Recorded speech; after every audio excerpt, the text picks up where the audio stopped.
All right, but the next subject, guys, is a very serious topic. Former head coach of the Miami Dolphins, Brian Flores, sues the NFL for discrimination.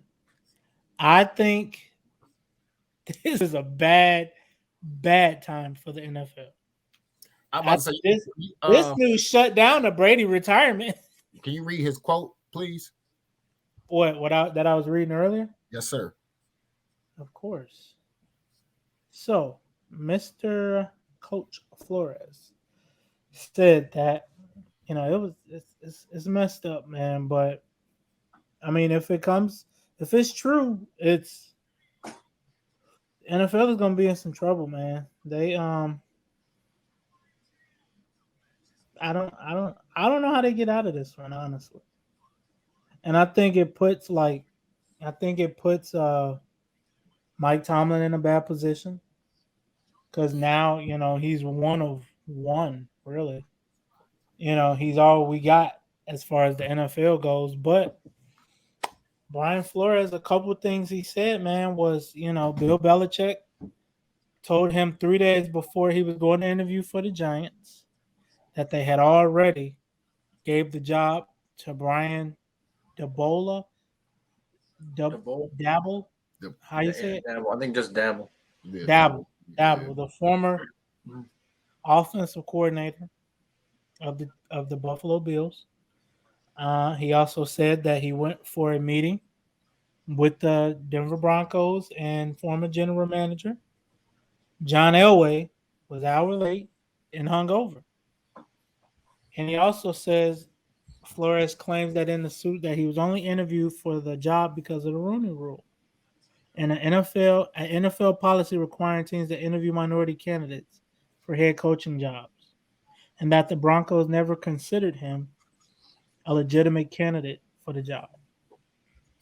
Now, you know, we talked about it earlier, but I want to start with John. What is your take on it, John? Just hearing it, the news, everything we've heard in this short amount of time. What's your take on it? I don't. So I understand the purpose of the Rooney Rule, right? Like Yeah. if these guys are just going to be clowns for the sake of being clowns, then you have to force rules just for the sake of having, you know, rules. Like you have to because here's the thing. I strictly believe in hiring the best man for the job.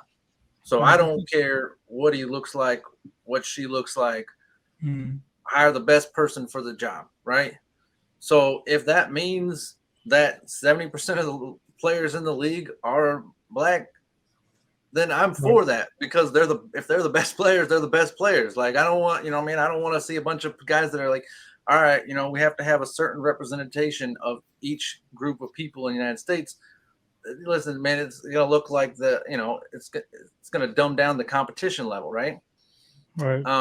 But so the same applies to coaching, right? If the coaches, if the coach is not the best coach for the situation, then I say you don't hire him. But here's the thing. Where's the proof that Brian Flores is a worse coach than any of these guys they're hiring other places? Because all the proof to me looks like he's actually better than most of these guys. So there has to be another reason. Now we bring into what he believes that reason is, and here's the thing. He's probably right. Now, he threw a lot of people under the bus here, right? And these are statements. Bill Belichick. He I wrote him thought right John on. Elway, especially. I thought John Elway took a. Both Say of threw them. him under the bus though. Like I mean, But here's what I'm saying. Here's Here's what I'm saying is these guys now. Okay, look, I'm glad you brought that up. Just imagine, okay, look, me or you going into one of those interviews, or we interviewing somebody for a head coaching job, and we come in there an hour late. I'm talking to you, Nico, and we come in there an hour late, and we smell like booze. They gonna say something to us before they say something to the person that we're actually interviewing. You feel I'm agreeing with you. I'm agreeing with you. So that's what I'm saying. He threw a lot. He called out a lot of guys. Like even though he's suing the NFL, he called out a lot of guys in the process. So here's what's going to happen now. Now these guys, we're going to start to see these guys start to call out his character, right? We're going to start to see watch out. We're gonna start to see like weird, so maybe a text or email or anything. Well, they're gonna try to find anything. So I that hope was something they tried to do to him when he first got released from the Dolphins. Remember, so they I was hope saying him that and like the Brian GM Flores has a clean record because the NFL don't play with stuff like this, right? And that's why I'm nervous about him not ever finding another job in the league now Oh because no, he's definitely Colin Kaepernick for sure. we'll see. But like I said, because here's the thing: there are still 2 more positions out there open, I believe. We'll see who gets those. But I think really this could end it for him. I think this could end it for him.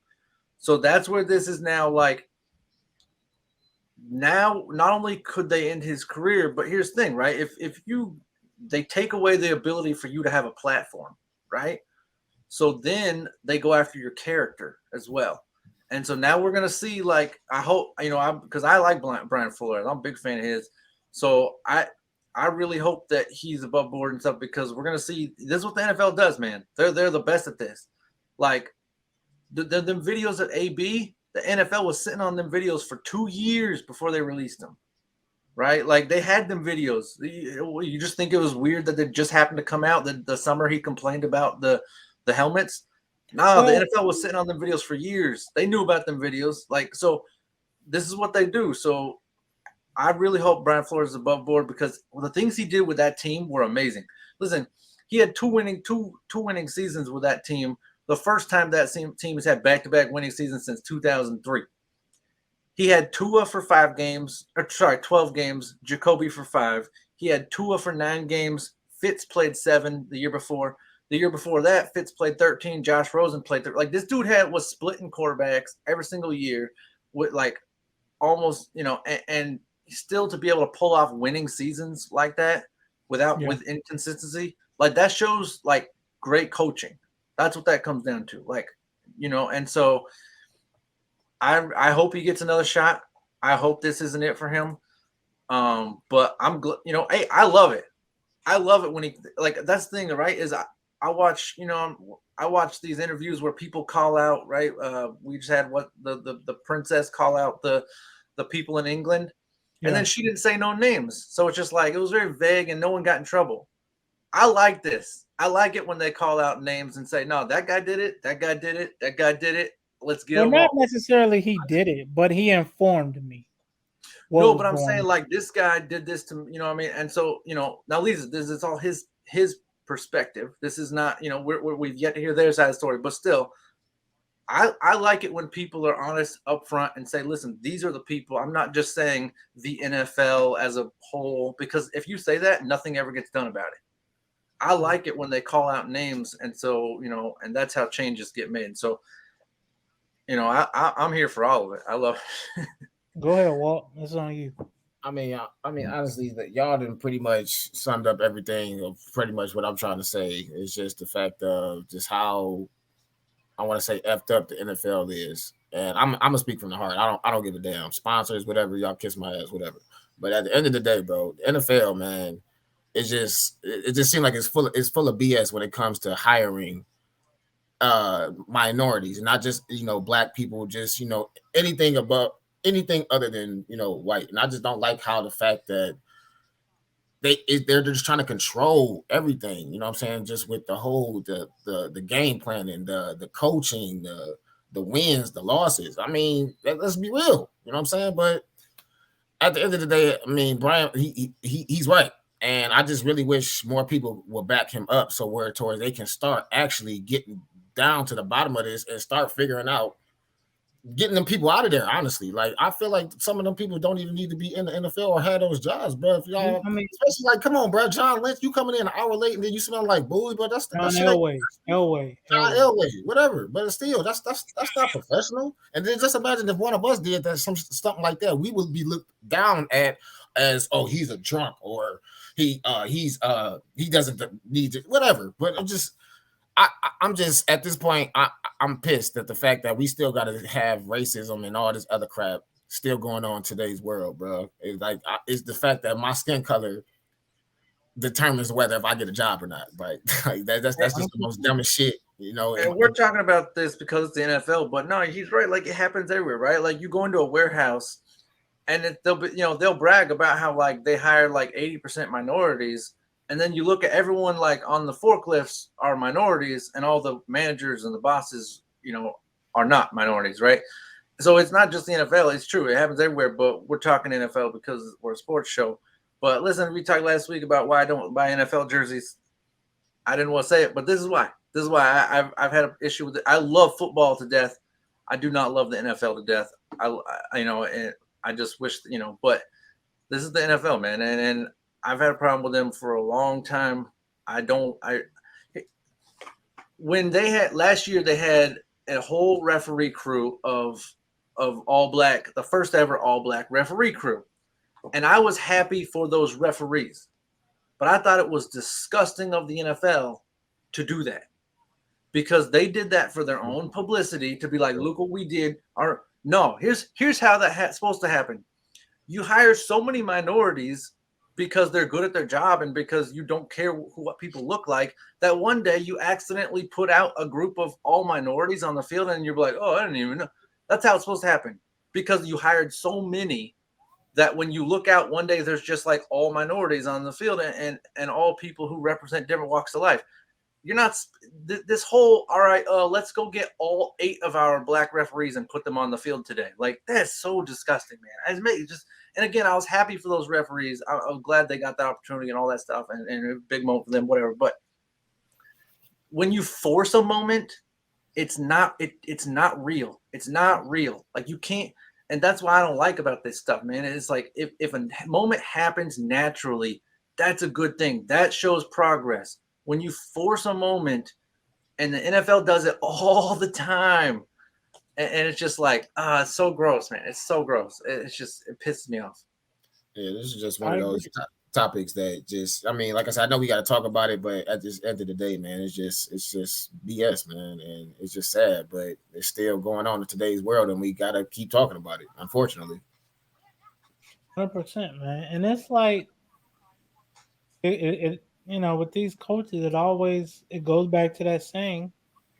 A lot of times with us in the black community, you got to be twice as good to get half the benefits. Like I was telling you guys earlier, Jim Caldwell, Lovie Smith, 2 black coaches that led teams to Super Bowls. Jim Caldwell, he got another job after that in Detroit, but Lovie ain't got one. But then on one hand, you hear Vic Fangio didn't do nothing in Denver, but now he's the head candidate for the job in Jacksonville. Yeah, people say, well, Lovie Smith's way of coaching doesn't fit the new league and stuff.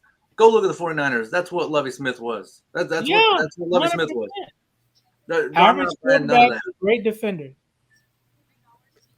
So yeah, I just, and I don't think, back to what you said earlier, I don't think he was critical. I don't know, maybe I misread it. I didn't think he was critical of Bill Belichick. I actually thought he was. Well, he wasn't critical. Thankful of Belichick, like reaching out to him and being like, "Hey, man, like, I thought they were considering you, but apparently they went with Dabble." Listen, kudos to Dabble getting this job. I don't want to take away from what he did and all, but like, this guy Dabble was an offensive coordinator for a long time, and with the Bills this year, he had the #1 scoring offense and all. So kudos to him, whatever. But he's been an offensive coordinator for a long time, and this is the first. Like, this is like Steve Nash getting handed like the keys to the kingdom, right? Like, yeah, of course he had a great record because look who his offense was. You know what I mean? Like, right.